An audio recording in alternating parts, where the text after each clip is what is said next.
All right, year 7. I don't know what lesson number we're on overall, but this is lesson 2 of our Middle Ages topic for this online learning session that we're still going on with. I hope you're all keeping well, and I hope you're all keeping up with your history work. As I've said before, if you are struggling with anything, please do email me on jbaker@trentonacademy.co.uk and I can help you sort it out. You should have already done the first lesson of the Middle Ages topic, which was just an introduction, nothing too major. We're going to go on today to, I think, one of the most important events in the Middle Ages, not just for the Middle Ages, but for the impact it's had to this day. And it happened 800 years ago, but it's still really important what happened on an afternoon in England one day. And that event is called Magna Carta. Now, that's not English, it's a Latin term, and it basically means the Great Charter. Great Charter. But if you could make a title for me, please, guys, on your paper, which you should be keeping hold of or attaching pictures of. I am now making it compulsory that if you reply to a Firefly task, that you attach a photo of your work to it. You can't click complete without attaching a photo to it of your work. Now, if that is posing a problem that you don't know how to attach a photo, then please drop me an email and I'll make allowances for you where you won't have to click complete, but I'll know it's done. But if you aren't attaching a photo to show you've done your work, you've got no evidence you've done it. So from now on, it won't let you click complete without uploading an attachment of your work. So when you've done your work, just take a photo on your iPad and go on Firefly, and you can just, say attach a file, and you just click the photo from your photo folder. Make a title Magna Carta, and I'm going to tell you what we're going to be doing today. So there's 3 things we're going to do today. The first thing is we're going to describe what caused the Magna Carta. Now, you won't really know what it is yet, but it'll become very clear very soon. But I'm going to explain why the Magna Carta was considered so important. And thirdly, we're going to evaluate. Now, evaluate means to sort of decide and weigh up how impactful it was. So we're going to think, was it not very impactful or was it very impactful? Now, what I'm going to start introducing in all your lessons is something called key concepts. I've done some research, and there's certain ideas you guys have got to know by the time you finish year 8. Now, these aren't things you can touch or things you can see. They're ideas. They don't really exist, but they're ideas. So, for example, we're going to talk about a guy called King John. Now, King John existed, and if you went to find his coffin, you'd find his bones. You can touch him, he's real. Concepts aren't real. Monarchy, civil rights and liberty are not things. They don't exist. But you need to understand what they sort of mean, because you're going to see those words come up, and it might not be that if you do history at GCSE, but in life you're going to see those words, and you need to know what these ideas, again, they're ideas. They're not things, they're ideas. You've got to understand what these ideas actually mean. So I'm just going to run through for you. My advice would be to make a note of the definition so things make sense in the video. What would be brilliant is if you guys start making up, because every lesson you're going to have 2 or 3 key concepts from me. If you started making a glossary somewhere, we'll do it when you're back at school anyway, but if you start to keep a glossary of all these key terms, it's going to benefit you so much down the line. But it's up to you. Right, a monarchy is where a state or a country is governed by one person at the top. So there's one person at the top of a country making all the decisions, no one else getting involved. Now, there is more to it. These days, we technically are a monarchy because we have the Queen, but the Queen doesn't make any decisions. That's the Prime Minister, Boris Johnson. But back in medieval times, if it was a monarchy, the king or sometimes a queen, there wasn't many queens, but the king made all the decisions. That's a monarchy, and his son would take over when he died, and no one had a say, no one could decide who was king. You were born king, you made all the decisions, you died a king, and then your son became the king, and you made all the decisions. So a monarchy is where one person at the top of the country makes all the decisions. Civil rights. They are rights that would protect people from unfair treatment. So these days, if someone came up to you and accused you of a crime, and you don't think you'd done that crime, but they threw you in prison and you didn't have a trial or no lawyer, that would be breaking your civil rights. You have a right to have a trial to prove that you're innocent. If there aren't any civil rights, there's nothing protecting you from being unfairly treated. Someone could just come and steal all your things. Someone could come and arrest you with no proof. If there's no civil rights, there's no rights you have to stop that happening to you. That's a civil right. Finally, liberty is the freedom to act how a person wants. Now, if there's no liberty, someone's telling you how you're supposed to live your life, and you can't do certain things. You've got to marry this person, and you've got to give money to this thing, and you've got to live in this area. What we're going to see today is England, where there was a monarchy. One person made all the decisions. His name was King John. There were no civil rights, as in, if King John decided he wanted to do something to you, he would do it, and there was no rights to stop him doing it. He could arrest people, he could take people's money, and no one could say, well, that breaks that law, King John. He said, well, I'm the king, I'm a monarchy, I can do what I want. And there was very little liberty. People had to live how King John decided. And as we'll see, this leads to something called the Magna Carta. So I would make a note of those keywords, guys. Now, I'm not saying they're going to click straight away. We'll keep revisiting them. But if you know, monarchy, one person makes all the decisions. Civil rights, there are laws or rights which stop you being unfairly treated, and liberty is the freedom to do what you want. Then it's going to be a lot easier today than if I just dive in and start talking about those words where you don't know what they mean. So make a note of those words for me, please, just on your paper. I would love, if you have spare notebooks or a folder, you could have a separate piece of paper for your key concepts in every lesson. You could add to it, and then eventually you're going to have 20, 30, 40 words of these really, really cool, really interesting ideas which still exist today. And it's going to make your writing so much better, and it'll make you, the way you talk about history so much more intelligent and successful. Anyway, moving on. So this guy here, this dude, is King John. And he ruled from 1199 to 1216. What to say about King John? He's widely thought of as one of the worst kings in English history. He was really, really bad.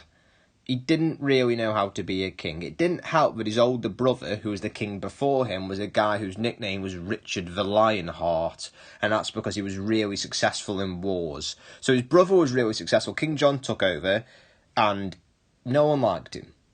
Historians who look back at him don't like him. People who lived in those years thought he was rubbish as well. So the first thing we've got to understand is in 1199 to 1216, there was a king in England. Bear in mind, England is a monarchy, so the king makes all the decisions. And he was rubbish. He made all the wrong decisions and no one liked him. That's King John. Now, let's look at 1215, which is a year inside the years which he ruled. In 1215, I'll read it out to you. What was life like in 1215 in England? King John's reign started in an unfortunate way. In 1202, his nephew, Arthur of Brittany, was murdered. So he ran a place called Brittany. Brittany's in France.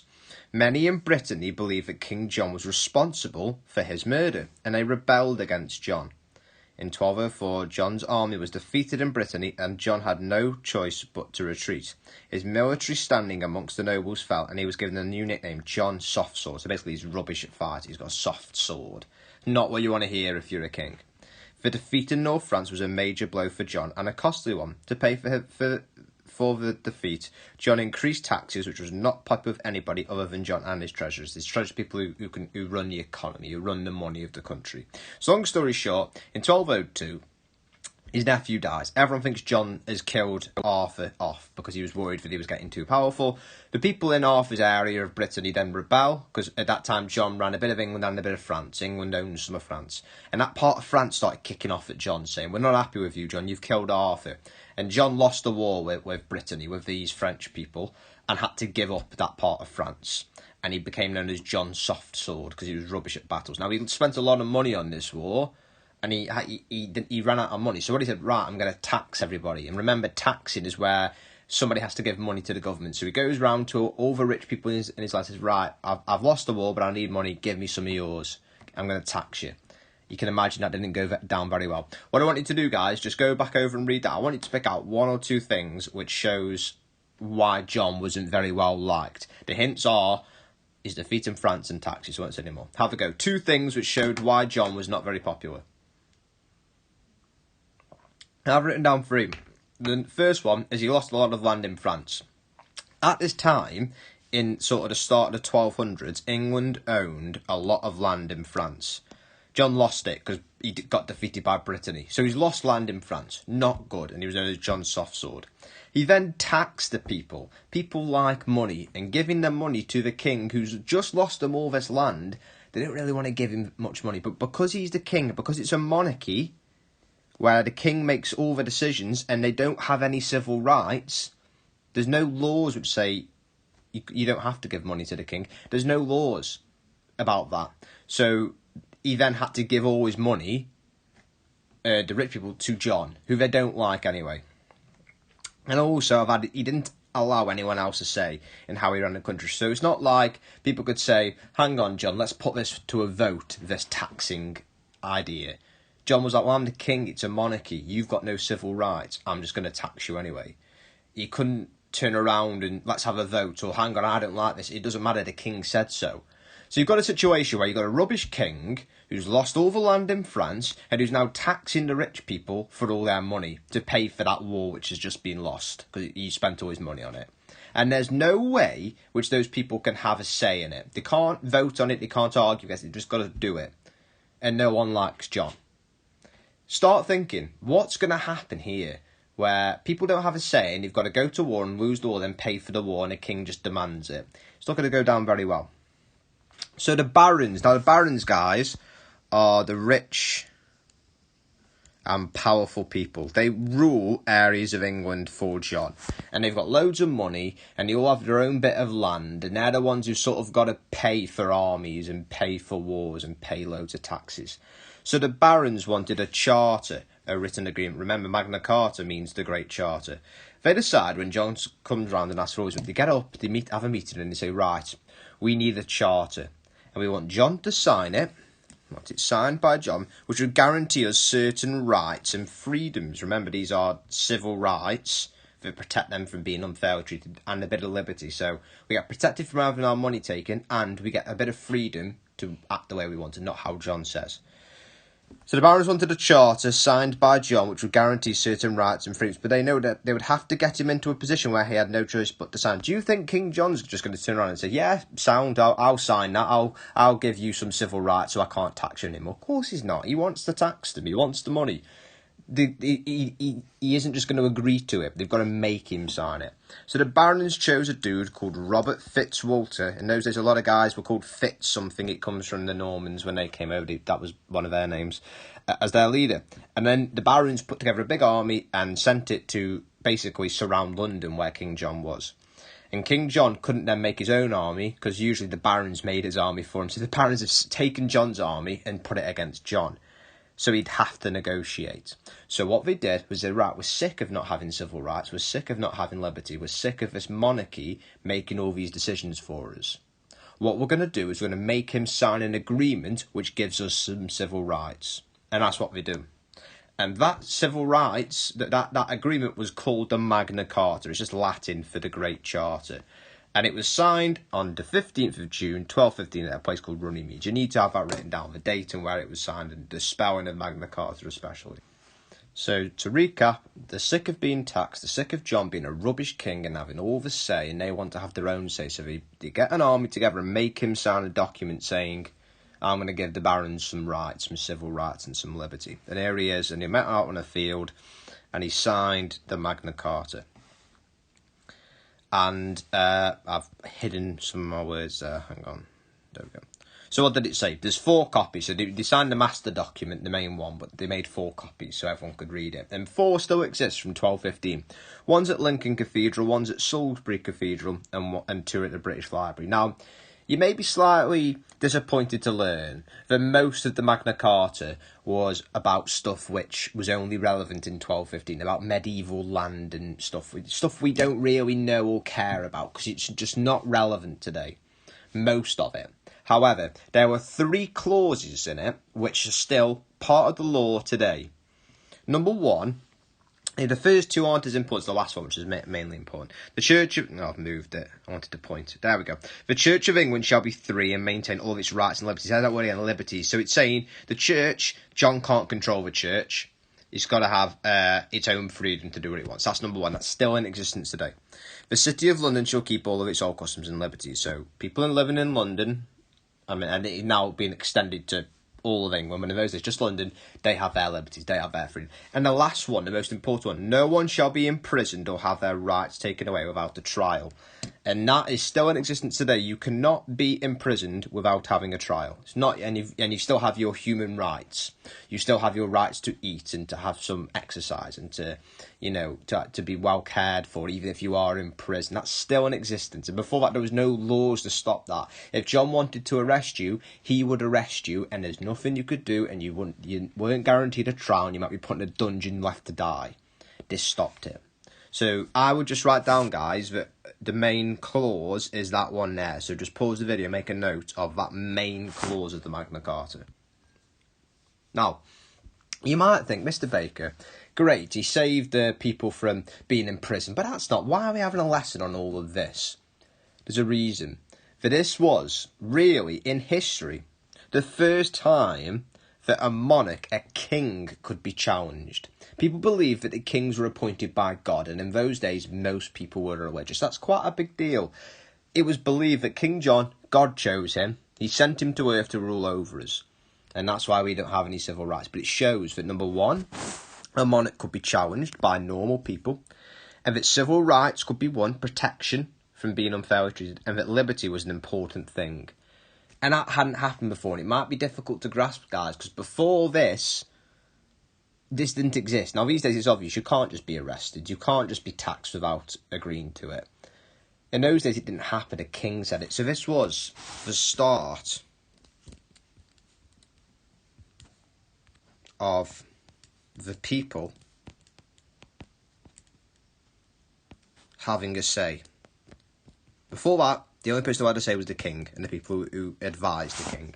The Magna Carta is the start of people having a say. Now, prior to this, guys, there was no voting. You didn't vote for the king. It's not like, there was a vote in December on the Prime Minister. We didn't have that in 1215. We didn't really have that till much later. But this was the start of saying, look, whoever the king is at that time, we've got civil rights. You can't do certain things. And if you do, we'll do what we did to John. This is the kickstart of it. Now, it was one of the first steps towards establishing, it says, parliamentary democracy.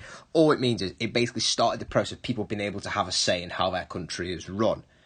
And it's still interpreted as a right to a fair trial. It doesn't matter what crime you are accused of, you are entitled to that right. You are still entitled to it today. And if you look, when America, because you might know America used to be owned by England, and they decided they didn't like us anymore.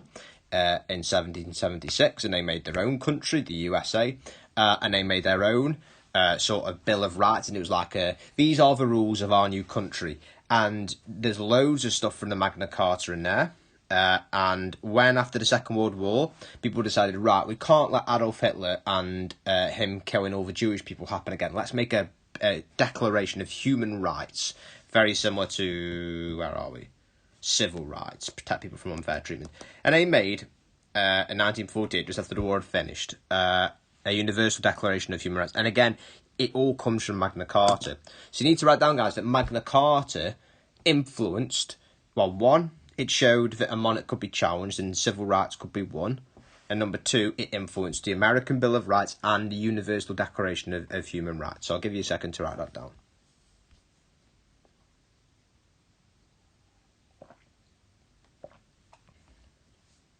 Now, guys, this has been quite a difficult lesson to grasp today, and it's because I decided I'm just not going to teach you about a battle or a person. I'm going to teach you about ideas, about concepts, and these are those key concepts from the start, and we've gone over those a lot. I'm not saying it all would have gone in perfectly today. It probably won't have done. I would have lost you maybe once or twice. But if you've come out of this with a better understanding that the Magna Carta stopped one person having all the power in the country and gave some rights to other people, and that kick-started the movement, then, yeah, I am, that's what I wanted. There's 3 questions to finish, and then we're done. So, number 1, why was King John considered a bad king? So that's going back to the start. What did he do to make everyone dislike him? Number 2, why was it signed, Magna Carta? And number 3, why is it important? So just a couple of sentences each, have a go, and we'll go through the answers, then we're done. Alright, hopefully you've done that. Again, I'm going to check to see if you've copied my answer, so don't do it, because I'll make you do it again. Why was John considered a bad king? Couple of reasons. Number one, lost of French land. And he also taxed everyone. A lot of money, so he wasn't very well liked. Why was the Magna Carta signed? The barons wanted some civil rights and to limit John's power so he couldn't do what he wanted. Why is it still important? Right to a trial still exists. Then you can look at the American Bill of Rights.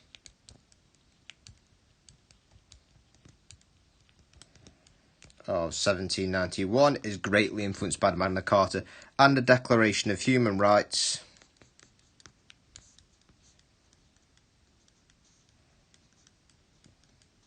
(1948).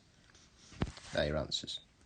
So just to conclude, lots of things we have today which we take for granted in terms of our right to, have a say in how our country's run when you reach 18. Our right to, if we're accused of a crime, to have a trial to prove our innocence.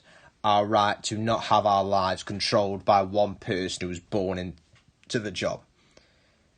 We take those for granted, but life hasn't always been like that. And for most of history, people haven't had those rights. And the fact that we have that freedom and those civil rights today to live how we want to and not to have someone control us or decide what to do for us, that all dates back to an afternoon in 1215 in Runnymede, where the barons made a king say, I won't do certain things. I am agreeing no longer to do certain things. And if they hadn't done that, then who knows what course history would have taken.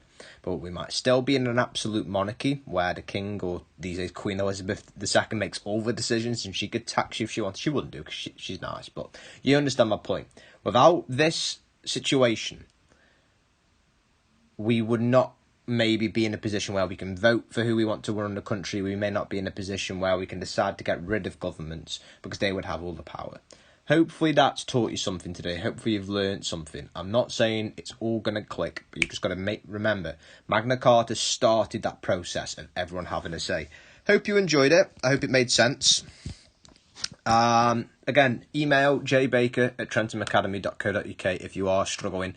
Please attach a photo of your work. You don't need to add every word. Just need to see that there's work being done onto the task.